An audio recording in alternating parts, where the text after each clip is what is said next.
Good morning and welcome to another semester and to another class. This is History 151C, a class with many titles that I've retitled for this year, Maker of the Modern World, Imperial Britain 1714 to the present. Today I'm going to spend this class telling you really what the course is about and introducing myself and the other instructors on the class and explaining how the class will work in terms of the readings and the assignments and the structure of the lectures and so forth.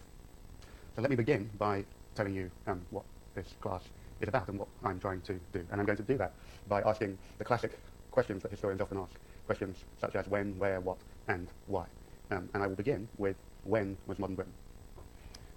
Now, all history is rooted in the study of particular times and places. And to understand change over time, because that's what historians do, we study how things change over time and why they change, it's always easiest to focus on a specific period of time and its experience in a particular place. Only then can you acquire the skills, the languages, the archival skills that are necessary to interpret what is changing and how and why it's doing so. But if all history is the study of a particular time and place, why have I chosen this particular time period? Why this chronology of 1714 to the present?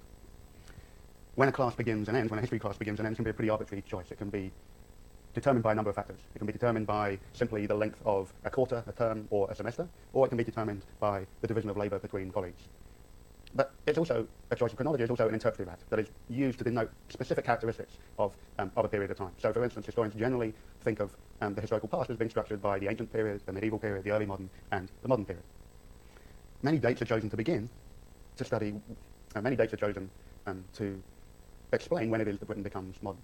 Some historians and some classes therefore begin in 1688 with the Glorious Revolution. Some begin, like this one does, in 1714. Some would begin in the 1830s or even 1848. Others leave it as late as the 1880s or even the First World War. And the choice of these dates depend upon when it is that the historians believe that Britain becomes modern and what it is, whether it's political factors, economic factors, social or even technological factors, that makes Britain modern. My chronology is partly a product of a division of labour between colleagues and semesters, and partly to denote that many of the processes of change that would make Britain modern began to accelerate in the period of time after 1714. Some choose 1688 and the creation of a new Protestant and constitutional monarchy under the authority of Parliament, but my point of departure is 1714. This is the decisive end of the moment of the decisive end of the idea of a monarch's divine right of succession, with the end of the Stuart dynasty, with the death of Queen Anne and her replacement by a German prince, George I, the Elector of Hanover, even though there were 54 other heirs with better claims to the throne. In fact, questions of succession rumble on throughout the 18th century and are seen most clearly with the Jacobite rebellions trying to reinstall the Stuart monarchies. But while I look back to 1688, most of the class focuses on the period after 1750, as I believe it's this period that the big economic, political and social and cultural changes begin to accelerate and create a new type of modern condition in Britain. So if that's why I've chosen 1714, why does it end with the present? Again, many classes end at different moments. Many histories of modern Britain stop in 1918 at the end of the First World War, some in 1945 at the end of the Second World War, or some even in the 1960s or the 1970s with the loss of the British Empire. And these dates, again, gesture that the forces that made Britain modern, or even made Britain great as a global hegemon, had ended at that point. Or they end in those dates because they think the recent past is too recent, and there's no historical perspective to think critically about it, that is the work of political scientists and sociologists, to study the recent past. So why do I go to the present? I go because I believe that Britain is a very different place in 2013 than it had been 3 centuries earlier in 1714, but it's still haunted at the present by the processes and events that had shaped the history since 1714. We cannot understand, I think, the response to William Kate's wedding or her pregnancy without understanding the historical position of the Hanoverian monarchy after 1714, just as we can't understand Downton Abbey today without understanding how the 18th and 19th century were moments of the entrenchment of aristocratic power, which Downton Abbey begins to explore the ends of, albeit wistfully and nostalgically. Where was Britain? Now, Britain is a confusing place to study precisely because the terms to describe the nation are often used interchangeably. Any drop-down menu, when you're filling out a form, you have to search between the use of England, or Britain, or the UK. Many people use all of those terms to describe the same place. But those terms in themselves have a complicated history. History is a discipline emerged in the 18th and 19th century in the nationalist era, with the creation and expansion of nation-states. The work of history was to create the history of the newly emerged nation-state. And therefore, for a long time, English history stood in for the history of all of Britain or the United Kingdom. This reflected the imperial dominance of the English state, which slowly subsumed the other nations in Britain, first Cornwall and Wales, and then, after centuries of imperial wars and conquest, the Acts of Union with Scotland in 1707 and with Ireland in 1801 that created the United Kingdom of Great Britain and Ireland. So we must think of this United Kingdom as an amalgam of these different places. England that you see here, marked out with the flag of St. George, Scotland up here, Wales here, Cornwall, if we include Cornwall as the fifth nation of the United Kingdom, is this part here, and then, of course, Ireland here, which in 1922 was divided between the Irish Free State in the south and Northern Ireland, which remains part of Great Britain to this day. Now, the United Kingdom was, of course, never truly a united kingdom. How could it be when it was largely the consequence of the imperial expansion of the English state? And so we have continual strains in this nation. You see this most dramatically, of course, with the Irish Republican movement in the 19th century that culminates with the creation of the Irish Free State in 1922 and eventually the Republic of Ireland. You see that in the continuing struggles in Northern Ireland and the paramilitary civil war there during the 1970s and 80s. But you also see it in the movements for Scottish and Welsh nationalism that led eventually to a process of devolution in the United Kingdom in the recent past and the creation of the Scottish Parliament and Welsh Assembly in 1998. And of course now with the debates over whether Scotland will become independent in 2014 and 2015 with the referendum that is unfolding there. So, if that is the constituent nations of the British Isles of the United Kingdom, what is this imperial preface? Where does the empire fit into the history of Britain? The 18th century is a time of dramatic imperial expansion, and that made the English state extend its powers across not only the old Atlantic world, with its trading routes in the Caribbean and West Africa and North America, but much further afield too. By the time of this map was created in 1886, this map of the British Empire, it had extended across Africa, Australia, New Zealand, the Pacific Islands, South Asia, and into East China with Hong Kong and the treaty ports of Canton and Shanghai. At its height in 1922, the British Empire covered 13 million square miles and included a staggering 458 million people, a quarter of the world's population at that time. Now, for many, from the radical and Republican 19th century politician Charles Dilke through to the arch-conservative Winston Churchill in the 20th century, the emigrations of Britain across this empire had created a new type of Anglo world, what they described as a Greater Britain, or a world of English-speaking peoples that had helped civilize the world by entrenching institutions rooted in Anglo legal and political traditions. Even in places like the United States of America, no longer part of the former British Empire, those traditions continued to have a strong hold. And British imperialism was fueled by the idea of a civilizing mission, that Britons could civilize and eventually bring modernity and prosperity to the rest of the world. Now, of course, there is no longer a British Empire, the Falklands and Gibraltar accepted, and with the loss of empire comes a recognition that the influence of imperialism ran the other way too, that it wasn't simply about Britons spreading their civility across the rest of the world, but that Britain itself was indelibly marked by its imperial encounters, that its economy, its systems of government, its understanding of social relations and cultural hierarchies were all shaped powerfully by the experience of imperialism. A history of modern Britain can no longer stop at the shores of the British Isles. If we were to do so, it would be impossible to understand how Britain became a racially diverse society in the second half of the 20th century, or why more languages, now over 250, are spoken in London than any other city in the world. But I want to emphasize that this is not a class about the rise and fall of the British Empire. It is concerned with how the experience of empire transformed Britain itself. So it does not address all the British colonies, but it provides examples of when and where those events of colonial rule or of imperial expansion impacted significantly on Britain itself. Other colleagues in my department teach histories of different areas of Britain's colonial conquest, whether it's early American history, South or Southeast Asian history, African history, Middle Eastern history, and so forth. So if we've now dealt with when and where was Britain, now let's turn to what the story of this class is going to be and how it is that Britain becomes modern. Now, it wasn't just British imperialists or indeed historians of Britain who claimed that Britain became the first country to become modern.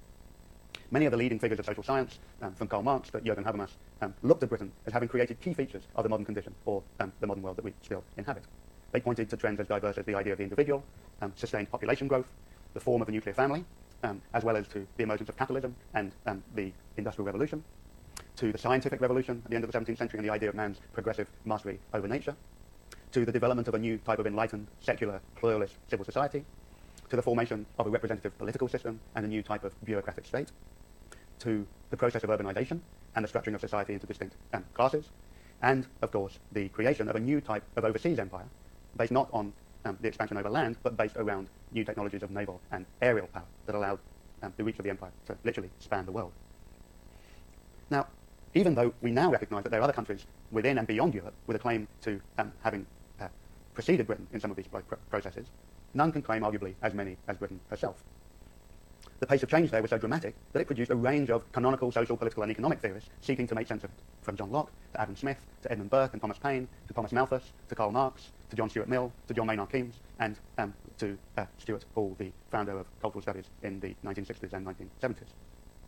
And alongside these great intellectual figures were also novelists who sought to try and use fiction to observe and analyse the changes around them, from Jonathan Swift to Jane Austen to Charles Dickens to Charlotte Bronte to Thomas Hardy, Virginia Woolf to contemporary writers like Martin Amis or Zadie Smith.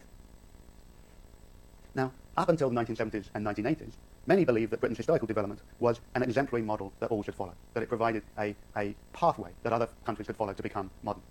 Thus, for Marx, the experience of industrial capitalism had to be endured to generate the class struggle that would lead to the promised land of communism. Similarly, modernization theorists in Cold War America in the 1950s and 1960s believed that Britain's path to modernity was exemplary because it combined rapid industrialization and social transformation with relative political stability and imperial expansion. That Britain industrialized and experienced economic growth without the attendant political troubles or revolutions. Indeed, there was even a sense that there was a matrix that could be cracked and followed, that the industrialization would lead to urbanization, that would lead to democratization, and so forth and so on.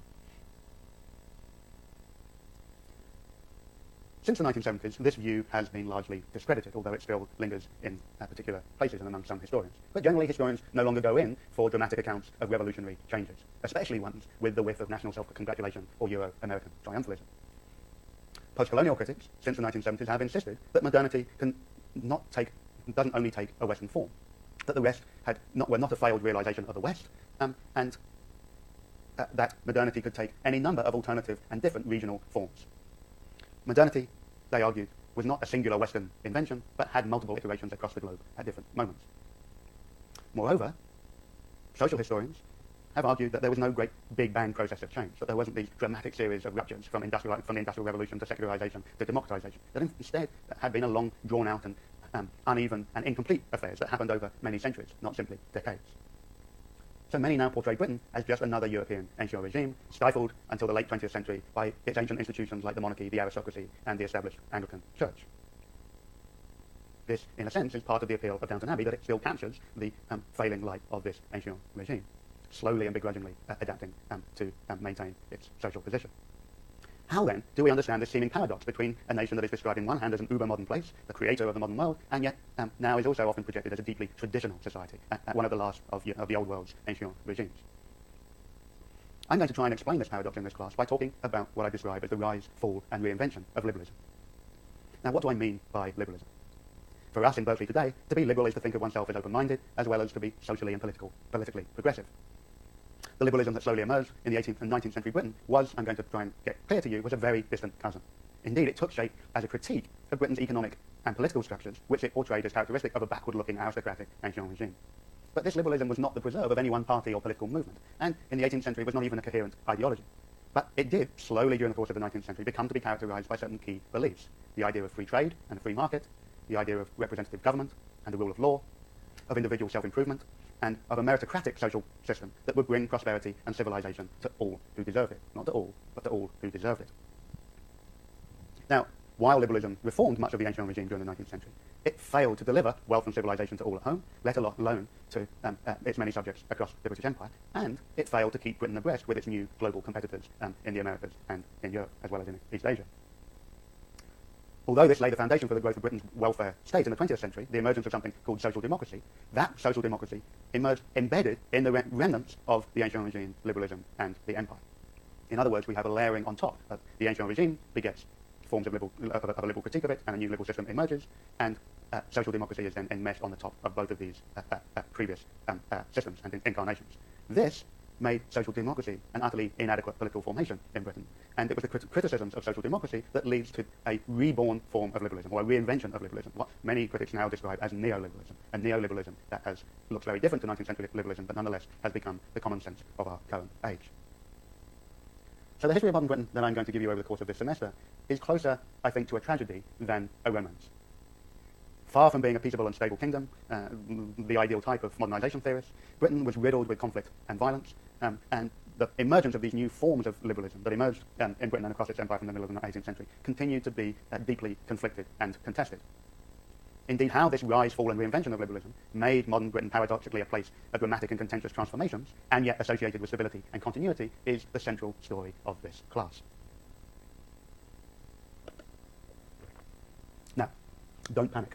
Don't panic with all this talk of the rise, fall, and reinvention of this strange, opaque term liberalism, or what it means to be modern. Hopefully, some of you may still be with me, but others may well be wondering what relevance a class about a small, wet, and increasingly unimportant island in the north of Europe has to people who live in California and look westward to the rising Chinese empire. Why study this old place that seems to be no longer very